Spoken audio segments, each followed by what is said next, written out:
Stranded in a vast desert, Mark Watney must survive with nothing but his brains, his will to survive, and a spacesuit. Did I also mention that he is an astronaut stranded on Mars?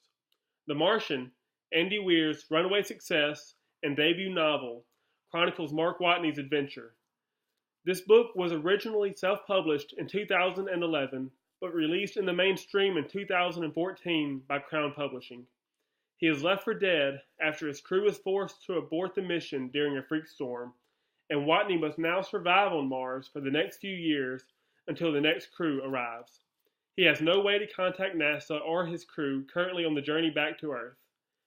Thankfully, the Martian habitat the crew lived in is still intact, but as time passes, water and food begin to run dangerously low. Using his ingenuity, Watney must sometimes use bizarre and dangerous methods to stay alive. Much of this book is written in the style of journal entries, which means it is in the first person, but don't let that turn you off. Watney is funny and sarcastic. He has to be to stay sane in this barren, lonely environment, with no one to talk to. He does find the entertainment his crew brought along so that he can keep his mind occupied. He finds several downloaded Beatles albums, disco music, ebooks, and old 70s TV shows such as Three's Company.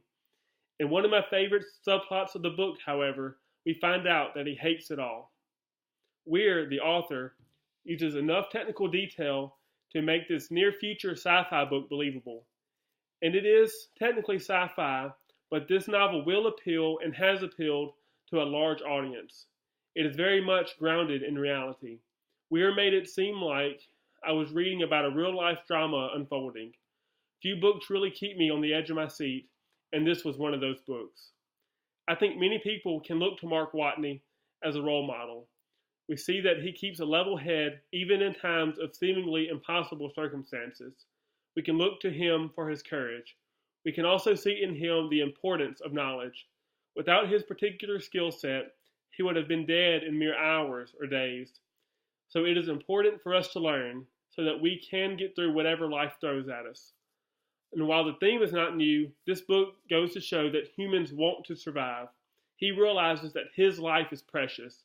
In the gravest of situations, he willed himself to live. He is a fighter. And many people may never be stranded on another planet, but no matter our trials, we can fight to overcome them. The fight will be hard and wear us down, but we too can live to see another day. And that is why I highly recommend this book.